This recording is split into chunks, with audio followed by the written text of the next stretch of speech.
Saludos a todos los presentes. El día de hoy hablaremos sobre el conflicto árabe-israelí, que es en definitiva uno de los enfrentamientos que más polémica genera en la actualidad.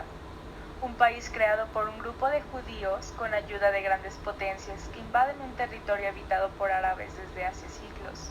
Pero ojo, este grupo, sea lo que fuese, es el pueblo escogido por Dios. Así que ¿quiénes somos para interferir con esta voluntad divina? Quédate con nosotros para saber acerca de este conflicto. Antecedentes del conflicto árabe-israelí. Nos situamos en 1914, antes de la Primera Guerra Mundial, donde árabes y judíos habitaban en lo que hoy en día conocemos como Palestina, que era una provincia del decadente Imperio Otomano. En su derrota, la administración pasa a Reino Unido. Por el año de 1920, el territorio tenía una población de 750.000 personas, con una cifra de 600.000 árabes y 80.000 judíos. Hacia fines de la guerra, Reino Unido aprobó la Declaración Balfour, en donde expresó abiertamente realizar un hogar nacional para los judíos que comenzaron a migrar a finales de los 20. Después de la Primera Guerra Mundial, las potencias vencedoras reorganizaron el mapa europeo con dos propósitos. El primero fue debilitar a Alemania y también llenar los grandes espacios vacíos que había dejado Europa y en la región llamada Medio Oriente tras la derrota de los imperios ruso, austrohúngaro y turco. De hecho, Turquía se convirtió en una república y el resto de los territorios de la región fueron repartidos entre Reino Unido y Francia, a excepción de Palestina. En este caso, durante la guerra y para obtener el apoyo de la comunidad judía internacional, el gobierno británico había prometido establecer una patria nacional para los judíos. La región de Palestina estaba habitada por población de origen árabe, como ya lo había platicado antes. Los judíos habían emigrado a todas partes de Europa por aquella persecución.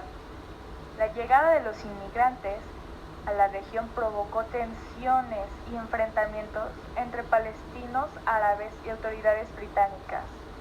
La política del exterminio nazi aumentó el flujo de inmigrantes y al finalizar, ya estando la Segunda Guerra Mundial, árabes y judíos reivindicaron su derecho a tener un estado propio. Producto del sionismo frente al antisemitismo que existía en muchos países europeos a lo largo del siglo XIX, entre los judíos se fue difundiendo la idea de constituir un estado en el que pudieran vivir libremente. Se forman grupos como los Amantes del Sion, que idearon la posibilidad de emigrar a Palestina. Analizaremos la polémica creación del Estado de Israel. Y es que todo comenzó cuando una gran cantidad de judíos comenzaron a establecerse en Palestina. Y claro, los árabes se mostraron implacablemente hostiles a la idea de un Estado judío separado en el territorio que consideraban su patria. Y es cierto, pues ellos eran los que habitaban ahí. Era como si un extranjero viniera y se apropiara de tu casa. Así se sentían los árabes. Y la Segunda Guerra Mundial lo que hizo fue intensificar el problema, ya que centenares de miles de judíos empezaron a buscar un sitio donde establecerse. En 1945, como siempre, Estados Unidos intervino e instó a Inglaterra para que acogiera a 100.000 judíos en Palestina.